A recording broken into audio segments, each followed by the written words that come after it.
काही नाही. पण मला काय वाटतं ती माहिती आहे का, लग्न आणि मोबाईल केल्यावर आणि घेतल्यावर 2-3 वर्षानं वाटतं अजून थोडं थांबलो असतो तर चांगलं मॉडेल आलं असतं बरं का. पण तसं नसतं दादा. वेळ गेली ना पुन्हा बोलण्यात अर्थ नाही. पण वय येतोवर सगळ्या गोष्टी केल्या पाहिजे. मी तर कायम सांगते, मी कधीच म्हणत नाही लग्न करू नका, बिनधास्त करा. पुरुष मंडळी करा, इकीत नाही भागलं मनावर घेऊ नका महाराज बरं का. घ्या चल मनावर. लोक वाईट गोष्टी लय लवकर मनावर घेतात. मी कीर्तनात एकदा असंच सांगितलं ना, मनावरच घेतलं. ती घरी गेला आणि बायको म्हणला मी ताईचं कीर्तन ऐकून आलोय. आणि ताई म्हणल्या एकाऐवजी 2-3 केल्या तरी जमतंय. ती म्हणली कस काय. ती म्हणला मी कुठंतरी ऐकलंय श्रीकृष्णाला 16,108 बायका होत्या, मग मी बी अजून एखादी करतो. बायको म्हणली काही हरकत नाही 2-3 करा, पण मी बी एक कीर्तन ऐकून आली. आणि तिथला महाराज म्हणला द्रौपदीला 5 नवरं होतो. नवरा म्हणला तू ही गप मी ही गप, माझं झाकण पण तुझं लय अवघड होईल महाराज बरं का. पण लक्षात घ्या विनोद म्हणून सोडून द्या बरं का, मनावर घेऊ नका लय. फक्त मला म्हणायचंय काय ते लक्षात घ्या. सगळ्याच गोष्टी कीर्तनात काय काय घ्यायच्या असतात, काय काय सोडून द्यायच्या असतात. माणसं वाईट ते घेतात आणि चांगलं ते सोडतात. महाराज चांगलं कधीच घेत नाही. महाराज तुका म्हणे मेलो सांगता सांगता त्यांचं कोणी चांगलं घेतलं नाही, पण वाईट दणकावून घेणार दादा. आणि लई लोक अवघड, पुढे बसून काय विचार करतील, काय बोलतील, काय सांगतील याचा भरोसा काहीच भरोसा नाही दादा, काहीच नाही. महाराज एक कीर्तनकार सुंदर कीर्तन करीत होता, मस्त कीर्तनकार होता, जेंट्स कीर्तनकार कीर्तन करीत होता. असे एक समोर महाराज बसले होते, माणूस बसला होता, दादा बसले होते. तुमच्यापैकी कुणीच नाही, दुसरे दादा बसले होते आणि डुलू डुलू डुलू डुलू कीर्तन ऐकत होते. कीर्तन संपत आलं पण त्या माणसाचं डुलणं काही संपलं नाही. आणि आका मंडप फुटून गेला, पण ती महाराज एकटाच. तुम्ही एखादा माणूस रांगलेला असला की महाराजाला बी मूड येतो ना, की त्याच्याकडे बघू बघू बघू बघू कीर्तन करायचं. आणि ती डुलू डुलू बी आजार दादा. शेवटी ते रडायला लागलं, शेवटी रडायला लागलं. मग तर महाराजाला अजूनच उल्हास आला. म्हणला लोक हसतात त्यात काय नवलंय, ही रडतोय. महाराज त्यानं 3.5 तास कीर्तन केलं. दणकाच माईकवाल्यानं सुद्धा माईक उचलून न्याला, पण ही दोघं आपली चालूच होती महाराज या दोघांचं. मग शेवटी 4.5 तासानं कीर्तन संपलं. कवा ना कवा संपत दादा, संपलं. कशी तरी जय विठ्ठल झालं, ज्ञानदेव तुकाराम झालं. महाराज म्हणले दादा एवढी कीर्तन केली आयुष्यात, पण तुमच्यासारखा श्रोता अजून भेटला नाही. कशामुळे तुम्ही एवढं रडत होता आणि कशामुळे डुलत होता. मग ती महाराज म्हणला पुढे बसलेला दादा म्हणला काही नाही महाराज, ती कसं आहे ना, तुमच्याकडे बघू बघू बघू बघू मला माझ्या हरवलेल्या बोकडाची लय आठवण यायची. त्या महाराजाला होती दाढी, ती डुलला की दाढी डुलायची दादा. ती म्हणला महाराज तुमच्याकडे बघू बघू मला त्या बोकडाची आठवण यायची, आणि तुमच्याकडे बघू बघू मला समाधान वाटायचं, म्हणून मी तुमचं कीर्तन इतकं मन लावून ऐकलं. आता विचार करा, कीर्तनात माणसं काय ऐकतील, काय विचार करतील याचा भरोसा नाही. लय अवघड दादा. कीर्तनाला आलेली माणसं इथंच असतील याची सुद्धा खात्री नाही. माझं कीर्तन झालं महाराज, आणि अर्ध्याच कीर्तनात एक बाई कीर्तनाच ताशी करत होती. म्हणलं ताई हे काय करताय. म्हणली महाराज घरचं कुलूप लावलंय, पण येताना वडूनच बघितलं नाही लागलंय का नाही, म्हणजे इथं वडतोय. काय सांग महाराज, मन विचित्र हो, दुसरं काही नाही. म्हणून माता मावल्या लय काळजी करत जाऊ नका. तुम्ही फक्त देवाचं नाव घ्या, तुमचा सगळा भार तो वाहतो. काळजीच करू नका, फक्त प्रेमानं करत जा बरं का. आमचं कसं आहे, आम्ही प्रत्येक गोष्टी पाठीमागे स्वार्थ शोधतो. आज श्रावण सोमवार आहे, बऱ्याच जणांनी धरला असं धरला. हां महाराज शिवलीला अमृतामध्ये एक कथा आली गोड. शिवलीला अमृत एक ग्रंथ आहे, माझं नावाच्या पलीकडे एक ग्रंथ आहे. त्यामध्ये एक कथा आली 9व्या अध्यायामध्ये. भाव किती महत्वाचा आहे. एक भिकारी आणि एक राजा रोज शिवलिंगाची पूजा करायला जायचे, रोज. राजा मात्र दही दूध तूप लोणी सोन्याचं ताट चांदीची वाटी घेऊन पूजा करायचं. अक्षिदा वा पंचामृत. पण भिकारी मात्र तोंडात पाणी हातात बेलपुष्प घेऊन यायचा. राजानं केलेली पूजा डाव्या पायानं मोडायचा, तोंडातलं पाणी आणि हातातलं बेलपुष्प त्या पिंडीवर टाकायचं. पार्वतीने एकदा प्रश्न विचारला, स्वामी किती सुंदर पूजा करतोय राजा तुमची, आणि हा मूर्ख माणूस तुम्हाला लाता मारतोय, तोंडातलं उष्ट पाणी टाकतोय, तुम्हाला काहीच कसं वाटत नाही. मग महादेवानं सांगावं, ऐक कोण काय करतंय याच्यापेक्षा त्याच्या मनातला भाव किती शुद्ध आहे हे जास्त महत्वाचं आहे. कळणार कसं. चल म्हणले तुला दाखवतो. महादेव पार्वती पृथ्वी तलावर यावे, शिवलिंगाच्या समोर उभं राहावं राजाने यावं, सुंदर पूजा करायला सुरुवात करावी आणि मग महादेवाने डाव्या पायाचा अंगठा हळूच जमिनीला लावावा आणि शेषराजाला सांगावं, थोडीशी मान डुलव, जास्त नाही पण इथला भाग हल्ला पाहिजे. तेवढ्याच जागेपुरता भूकंप व्हावा, दगड कोसळावी आणि दगड कोसळावी तशी राजाने धूम ठोकून मंदिराच्या बाहेर पडावं, सगळं जागेवर टाकून द्यावं. आता थोड्या अर्ध्या एक तासाने भिकारीही तिथं यावा. रोजच्या सवयीप्रमाणे सगळी पूजा पायाने मोडावी, तोंडातलं पाणी पिंडीवर टाकावं, बेलपुष्प पिंडीवर टाकावं आणि नामस्मरणाला बसावं. पुन्हा एकदा भूकंप व्हावा, दगड कोसळावी. आता मात्र भिकाऱ्याने पळून नाही जावं, त्या भिकाऱ्याने त्या शिवपिंडीला मिठी मारावी. रक्त बंबाळ व्हावं पण पिंडीची मिठी सोडू नये. मग महादेवाने प्राण जायच्या शेवटच्या घटकेला समोर येऊन विचारावं, तो राजा तर जीवाला वाचवून पळून गेला, तू कशामुळे माझ्या पिंडीला मिठी मारली? अरे मी निर्जीव, पिंड निर्जीव आहे ना, त्या पिंडीला मिठी का मारावी? भिकाऱ्याने सांगावं, अरे तू कसाही असला ना देवा, तरी माझ्यासाठी तुझं अस्तित्व आहे. माझ्या पुढे पाठीमागे कोणी नाही, मला काही होऊ दे, कुणाला फरक पडणार नाही, पण देवा झालं तर माझ्याकडे बघणारं कोण आहे, म्हणून तुला मिठी मारावी. तुझ्या पलीकडं माझं कोणी नाही आणि तुझ्या पलीकडं या जगाला, या विश्वाला कोणी नाही, म्हणून तुला मिठी मारावी. मग सांगावं, बघ पार्वती, भाव शुद्ध असेल ना तर देव पण कशातही आहे. काही नलगे एक भावची कारण, काही नलगे एक भावची कारण,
काही होतं दादा, पण जर भाव नसेल तर माऊली सांगतात, भावे विना भक्ती, भक्ती विना अर्थच नाही दादा, भाव पाहिजे. भक्ती प्रेमा विना ज्ञान नको देवा.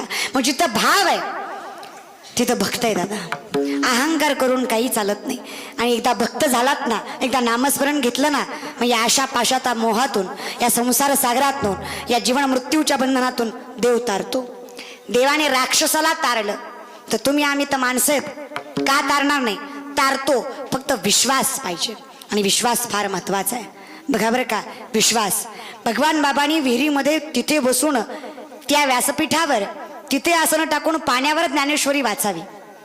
ते जन्माला यावे तर सगळीकडे प्रकाश पडावा. विश्वास बुडणार नाही हा विश्वास ज्यांच्या ठिकाणी आहे त्यांना संत म्हणावं. आणि देव बुडवणार नाही ह्याचा विश्वास ज्यांना देवावर आहे त्यांना संत म्हणावं. लक्षात घ्या. पण विश्वास फार महत्वाचा आहे. पहिली नाती टिकायची का तर विश्वास होता. आता नाती टिकत नाहीत का तर विश्वास नाही. पहिलं बघा ना, पहिलं नवरा बायको फार नाती टिकायची, घटस्फोट वगैरे जास्त गोष्टी नव्हत्या, टिकायची का नाही? मागचे जरा जुनं मॉडेल सांगा ना, टिकायची का नाही? म्हणजे मोठी माणसं जरा महाराज बरं काय, टिकायची का नाही? टाळ करीत दादा, टिकायची का नाही? टिकायची का तर विश्वास होता. पहिलं माहीतही नसायचं बायको आपली कोण आहे, लग्न झाल्यावर कळायचं, तरी पण नातं टिकायचं का तर विश्वास होता. पहिलं म्हातारं 100 फुटावर चाललं आणि पाठीमागं म्हातारी 100 फुटावर असली तरी म्हातारं कधी मागं वळून बघत नव्हतं म्हातारी आली का नाही. त्याला विश्वास होता आपलीच आहे, कळलं त्यालाच कळलं का, विश्वास होता दादा. मग ती कधी सोबत चलत नव्हतं. पण आजकालचे बघा ना दादा, जरा आजकालचे पोरं पुरी तर असे गाडीवर बसतात मधनं हवा जायला सुद्धा जागा राहत नाही दादा. लईच प्रेम आहे असं नाही, विश्वास नाही महाराज बरं का. विनोद म्हणून सोडून द्या. विश्वास कशाला म्हणावं? तुम्हाला एका वाक्यात सांगते, विश्वास बघा बरं का. शाहिस्तखानाच्या लाल माला चालल्यात, शाहिस्तखानाची पोरगी गायब व्हावी. बायकोनं विचारावं, जहापणा मुझे लगता है शिवा के मावलो ने हमारी लड़की उठाली. शाहिस्तखान शत्रू आहे, पण त्याला बायकोला सांगावं, अगं ए, जर छत्रपतीच्या मावळ्यांनी पोरगी नेली असेल ना, तर शब्द देतो पोरीच्या केसाला सुद्धा धक्का लागणार नाही. त्याला विश्वास म्हणावं, त्याला विश्वास देवावर असला पाहिजे. लक्षात घ्या, सगळं तारतो देव, पण विश्वास तर पाहिजे. आणि विश्वास प्राप्त कधी होतो, जेव्हा भावनाच राहत नाही. मला काय हवंय ही जर भावना नसेल तर विश्वास टिकतो. स्वार्थांनी सोडलेलं कुठलंच नातं टिकत नाही. प्रेम तर नाहीच नाही, बिलकुल स्वार्थाने जोडलेलं प्रेम टिकत नाही. मलाच प्रेमच करायचं आहे ना, तर मी सांगते, राधेनं श्रीकृष्णावर केलं ते प्रेम, शबरीनं प्रभू रामचंद्रावर केलं ते प्रेम, जनाईनं विठ्ठलावर केलं ते प्रेम, आई लेकरावर करते ते प्रेम, आर्मीतली पोरं देशावर करतात ते प्रेम, आणि मावळ्यांनी छत्रपतींवर केलं ते प्रेम. दादा, प्रेम त्याला म्हणायचं, ते प्रेम टिकतं दादा. हां, आमचं लई अवघड आहे. आमच्या पोरांना वाटतं पण त्याला प्रेम म्हणत नाही दादा, बरं का. एकनिष्ठता असेल तर त्याला अर्थ आहे, बाकी कुठल्याच गोष्टीला अर्थ नाही. म्हणून थोडं जाग्यावर या. भक्तच व्हायचं आहे ना, तर तिथे सुद्धा देव एकनिष्ठतेने केला पाहिजे. आता आमच्या पोरांना वाटतं आमची प्रगती होत नाही. पोरांनो, तुम्ही फार कष्ट करता, जीवाच्या पल्याड कष्ट करता, तरी सुद्धा हवा तेवढा मोबदला त्या कष्टाचा भेटत नाही. भेटतो का? नाही. का? त्याचं कारण आहे, आपण एकनिष्ठ नाही. म्हणजे एक पोरगा इष्टीत चढला आणि कंडक्टरला म्हणला 2 तिकीटं द्या. काय म्हणला? 2 तिकीटं द्या. कंडक्टर म्हणला, साहेब एकटेच दिसत आहेत, तिकीटं 2. पोरगा म्हणला, 1 हरवलं तर. कंडक्टर जरा आगावच होता, म्हणला 2रं बी हरवलं तर. पोरगा म्हणला, माझ्याकडे एसटीचा मोफत पास आहे. कळलं त्यालाच, कळलं महाराज, बरं का, कळलं पाहिजे. आता ज्याच्याकडे पास आहे त्याला तिकीट घ्यायची, मग जे तुमचं आहे ते करा ना. मित्रांनं सायन्स घेतलं म्हणून सायन्स घेत जाऊ नका. आपल्याला ज्याच्यातली अक्कल आहे, म्हणजे ज्याच्यातलं डोकं आहे महाराज, बरं का, तेच करावं ना. आमचं लय अवघड दादा, लोकांचं बघून कधीपर्यंत करणार. आणि लक्षात घ्या, ही दुनिया आहे, दुनिया में सबसे बड़ा रोग क्या कहेंगे लोग, सगळ्यात मोठा रोग आहे. अजून एक सांगते, पटतंय का बघा, लोग क्या सोचेंगे ये भी हम ही सोचेंगे, तो फिर लोग क्या सोचेंगे. कळलं त्यालाच, कळलं बरं का. लोग क्या सोचेंगे ये भी हम ही सोचेंगे, तो फिर लोक क्या सोचेंगे. त्यांना काहीतरी राहू द्या. लोक, अरे दुनिया आहे, गोरी बायको केली तर कशी दिली म्हणतात, आणि काय केली तर कस काय केली म्हणतात. असं आहे दादा लोकांचं, बरं का. जास्त पैसे खर्च उधळ्या म्हणतात, कमी खर्चा चिंगूस म्हणतात, लय हसा काय मूर्ख आहे म्हणतात, कमी हसा काय घोमिंड आहे म्हणतात. अरे मग काय करायचं, बॉम्बलायचं का दादा. लय हे लोक पैसा ओक हरिता भरावे ना, अभक्ता जिरेना अभक्ताजी रे ना सोग, लोक पैसा ओक हरिता भरावे ना, अभक्ताजी रे ना संग, अभक्ताजी रे ना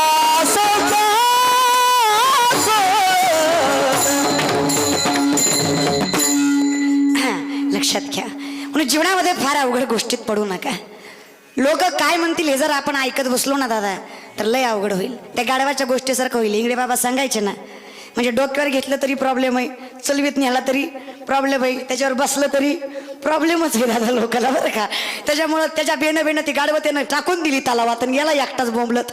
तशी आपल्यावर वेळ येऊ द्यायची नाही. लोकांचं ऐकायचंच नाही दादा. की लोक कधीच आपल्या चांगल्यात मध्ये नसतात, कधीच नाही.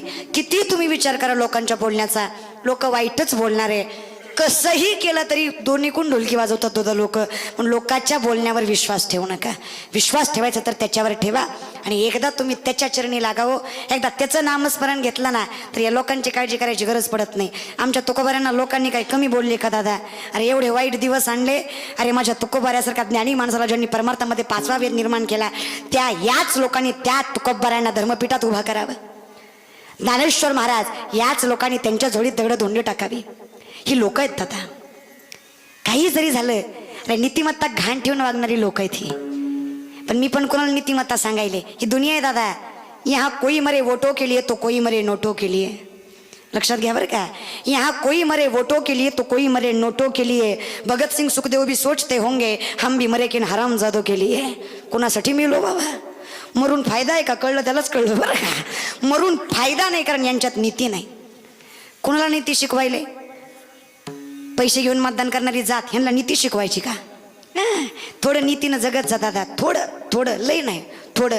अहो पैशा पै एका गावात असा सरपंच केला, तुमच्यात नाही, तुमचा गुणवा नाही दादा बरं का. दुसऱ्या गावात असा एक सरपंच केला ज्याला सही सुद्धा येईना, ते अंगठा मारू मारू बेजार.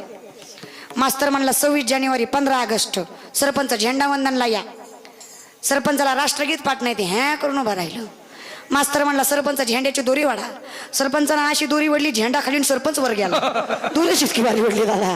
तर काय सांगावं दादा, मला सांगायचंय काय, महाराज पैशासाठी काही करू नका दादा, नीतिमत्ता घाण ठेवू नका. लोकांचे तळवे चाटून जगणारी जात नाही आपली.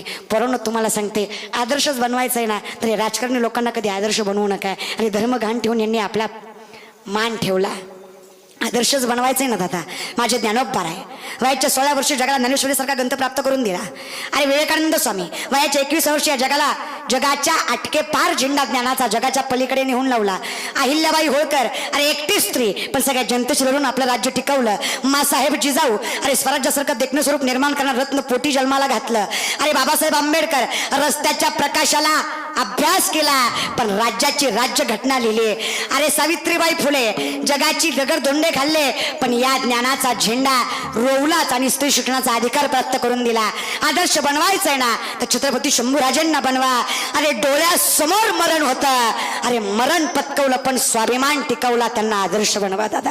ते आदर्श बनवण्याच्या पात्रतेच आहेत. आपला आदर्श जे जर लगीनच झालं नाही ते आपला आदर्श, जे जे लय झाले ते आपला आदर्श, ज्यांनी पैशासाठी आपलं अंगप्रदर्शनही केलं ते आपले आदर्श. बरोबर आहे का माता मावल्या? मला नवल वाटतं बाया तुमचं, खरंच. काय तुम्ही टकमक टकमक टी व्ही बघत या, कीर्तनाला तेवढं नाही बसत दादा. टी व्हीत लय बघा तुम्ही. The woman is an ideal manager. स्त्री कुटुंबाची व्यवस्थापक असते. तुम्ही चांगलं असणं फार गरजेचं आहे. शुद्ध बीजा पोटी फळे अरे साळ गोमटी. जर आईबापच चांगले नसतील तर लेकरांना दोष देण्यात अर्थ बिलकुल अर्थ नाही दादा. 8वीचं पोरग होतं, 8वीचं मावा चोळतो मावा माझ्यासमोर. मला बोलायची सवय, मला लाज वाटते का गाबड्या तुला? चडीतला पॅन्टी द्यायचा त्यावर तर मावा चोळायला लागला. ती मला म्हणला, ए तू कोण? महाराज बिराज मंडपात. झालं ना कीर्तन, आता बोंबलायचं नाही. काय बोलावं महाराज बरं का. मी आले महाराज, समोरून त्याचा बाप आला. त्यानं चोळलेली माव्याची मूठ पटकून मागं घेतली. मी म्हणलं का र, आताच म्हणलं तर बापाला भीत नाही? ती म्हणला, ए बापाला भिणाऱ्यातला मी नाही. म्हणलं मागं बघितली. ती म्हणलं ती आवलात त्यातलीच अर्धी मागताय म्हणून मागं घेतली. बरं का, आता बापच या जातीचा पोरग का माळकरी निघणार आहे का दादा? लई व्यसन केली लोकांनी. इथं बसलेले गोवा गुटखा तंबाखू दारू खाणारे पिणारे हात वरे करा बरं.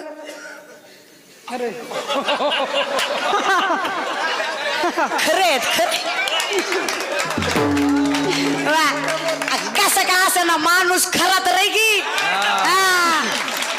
तुमच्यासारखा खोट्या जातीचा आहे का दादा? नाही मलाही कळलं तुमच्या टाळ्याचा अर्थ दादा बरं का. नाही मलाही कळला, जाऊ द्या. पण कमीत कमी ते खरे तर आहेत ना दादा, यांच्यासारखे तर नाहीत ना. अरे यातले 80% लोक खात्यात पित्यात पण हात नाही वरी करत. बरं ज्याला सुपारीचं सुद्धा व्यसन नाही अशानं स्वाभिमानाने हातवरी करा.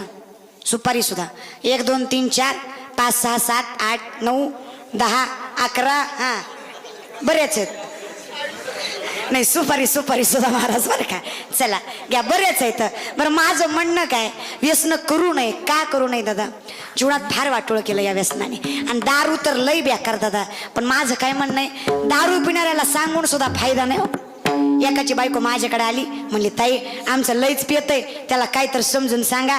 माता मावल्याला आमच्या लई तरास दारुड्याचा का हो, लई तरास. बाया खरं आहे का? कधी काय बोलन कशावरून भांडणं काढीन भरोसा. कशानंही भांडतो, भाजीच्या मिठा म्हणून भांडतो, चपाती भाजली नाही म्हणून भांडतो. लय अवघड दादा, लय अवघड. महाराज एकाची बायको अशीच म्हणली. म्हणलं बरं ताई तुझ्या नवऱ्याला सांगते. त्याच्या नवऱ्याला म्हणलं हे बघ बाबा दारू पिणं वाईट असतं. ते म्हणला कशावरून वाईट असतं? म्हणलं बाबा दारू जीवनालाही घातक आहे, समाजात मान ठेवत नाही, कुटुंबाचं सुख देत नाही, दारू लई वाईट. ते म्हणला कशावरून वाईट? आता कसं सिद्ध करावं म्हणून मी काय केलं, एक दारूचा ग्लास घेतला, एक दुधाचा ग्लास घेतला, एक लाईटीचा किडा घेतला, दारूच्या ग्लासात टाकला, 2 मिनिटं ठेवला, मेला नाही. नीट ऐका, मेला बरं काय. दुसरा किडा घेतला, दुधाच्या ग्लासात टाकला, 2 मिनिटं ठेवला, मेला. दारूच्या ग्लासातला 1 सेकंदात मेला. मग मी त्याला म्हणलं बघ दारू किती वाईट आहे. ती मला म्हणला 3D तू हिरी म्हणला तुला अक्कल नाही म्हणला दारू रुपये किडे मुंग्याचं काम आहे त्याला मरण लागवड म्हणला काय बोलावं लोकाला दादा बोलणाऱ्याच्या जातीचे आहेत का दादा लई चित्र एकानं पिली दादा पेरत परत पियत पियत उडत उडत नालीत येऊन पडलं दादा पण पडलं तर गप्त पडावं की नाही त्याला लागली झोप पहाटे 3ला आली जाग त्याला वाटलं आपण घरीच आहे बायकोनं लाईटी बंद केल्यात काय की ती लागलं चापचाय चापची चापची डुकराची शिपटी आली हातात ती डुकराला म्हणतोय गंगू अगं ए गंगू तर रोज 2 येण्या घालती आज एकच कशी हाताला लागायला लागली काय बोलावं महाराज त्याला लय अवघड दादा काय सांगा म्हणून काय बोलावं समजून घ्या महाराज बरं का लय अवघड असतं पिणाऱ्याचं एक पिणारा माझ्याकडे आला म्हणला तू कीर्तन करती ना म्हणलं हो तुला काही डाऊट आहे का म्हणलं माझा एक प्रश्न आहे म्हणलं विचार म्हणला सांग इस दुनिया में सबसे क्या बडा म्हणलं याला काय उत्तर द्यावं म्हणलं मी म्हणलं हे बघ प्रत्येकाचं मस्तक जिथं नतमस्तक होतं ते मंदिर या जगात सगळ्यात मोठं आहे कारण तिथं देवाचं वास्तव्य आहे मी एवढं प्रेमानं सांगितलं ती मला म्हणला अक्कल आहे का तुला म्हणला मंदिर कैसे बडा वो तो शेषनाग पे खड़ा मी म्हणलं बरं शेषनाग बडा ती म्हणला शेषनाग कैसे बडा वो तो शिवजी के गले में पड़ा म्हणलं बरं शिवजी बडा ती म्हणला शिवजी कैसे बडा वो तो कैलाश पे खड़ा म्हणलं कैलाश बडा ती म्हणला कैलाश कैसे बडा वो तो रावण जी ने वो खड़ा म्हणलं मुस्कडच पुढीन तुझं बरं का मी म्हणलं बरं चल रावण जी बडा ती म्हणला रावण जी कैसे बडा वो तो राम जी के चरणों में पड़ा म्हणलं बरं रामजी बडा म्हणलं राम जी कैसे बडा वो तो सीता के पीछे पड़ा म्हणलं मग तुझं म्हणणं काय तेवढं सांग मला थोबाड वाजवायला नको हां मी म्हणलं मला येत नाही तू सांग म्हणलं आली ना आता लाईनीवर ऐक माझं ती स्वतःच ऐकायला होत्या दादा बरं का म्हणलं सांग तूच सांग ते म्हणलं ऐक दुनिया में वही सबसे बड़ा दुनिया में वही सबसे बड़ा 2-2 क्वार्टर डाल के जो 2 टांग पे खड़ा वही सबसे बड़ा सगळ्यात मोठा तोच दादा त्याच्यापेक्षा जीवनात मोठा दुसरा नाहीच दादा म्हणून लक्षात घ्या एवढी मोठी होऊ नका दादा बरं काय व्यसन आहे ना व्यसन वासनीच्या संगी नको जाऊ म्हणा ही जोपर्यंत व्यसन आहेत आशा आहे मोह आहे माया आहे अहंकार आहे तोपर्यंत भक्त होणार नाही मग भक्तच व्हायचं आहे ना तर या सगळ्या गोष्टी बाजूला ठेवायला लागतील करावं काय लागेल सोपं आहे दादा भक्त ऐसे जाना जे देही भूतास हो भक्त ऐसे जाना जाना जाना जे देही भूतास उदास हनुमान गाना जे देही उदास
पण भक्त कसं विषय तो त्यांचा झाला.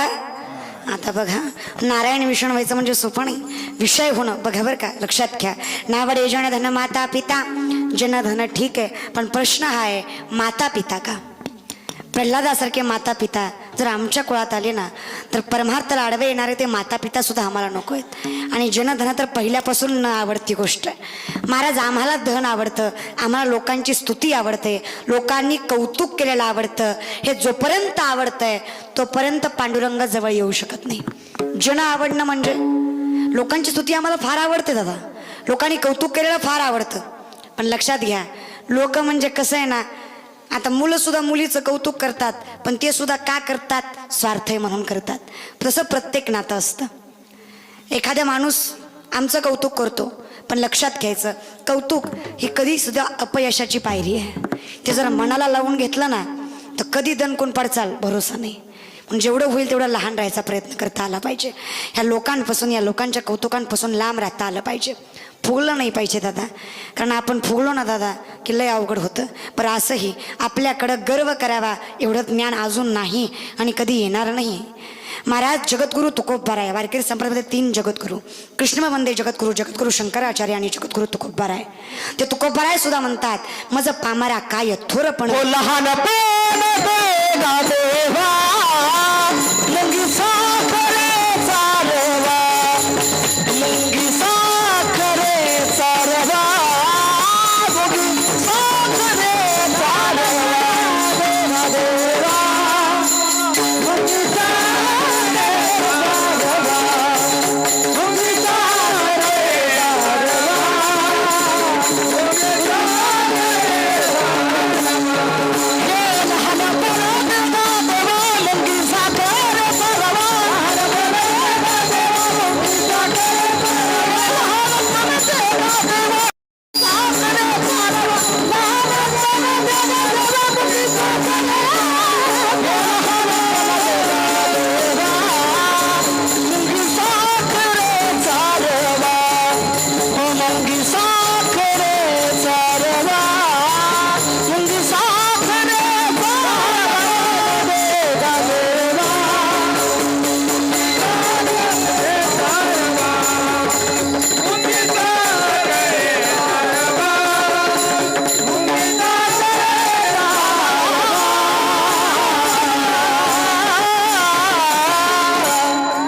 होईल तेवढं लहान राहता आलं पाहिजे.